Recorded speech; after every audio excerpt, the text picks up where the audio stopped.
જય દ્વારકાધીશ મિત્રો, મારે છે ને તમારા બધા મારા ફ્રેન્ડ સાથે એક વાત શેર કરવી છે.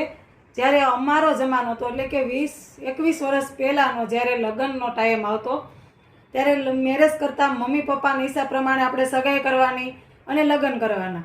એમાં પણ જો સસરાને ઘરે કંઈ પણ પ્રોબ્લેમ થાય કે કંઈ પણ માથાકૂટ થાય તો આપણે આપણા મમ્મી પપ્પાને કહીએ તો આપણા મમ્મી પપ્પા શું કહે કે ભાઈ જેવા તમારા નસીબ, તમારા ભાગમાં જે લખાયેલું હોય એ જ થાય.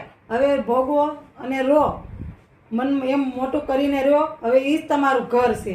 અને અત્યારની છોકરીઓને એક કપડાં લેવાની ના પાડી દો, એક ડ્રેસ લેવાની કે કોઈ પણ બીજી વસ્તુ કે કંઈ પણ ના પાડો કે મૂવી જોવાની, તો તરત જ ઓન ધ સ્પોટ ફેસલો કે છૂટા છેડા.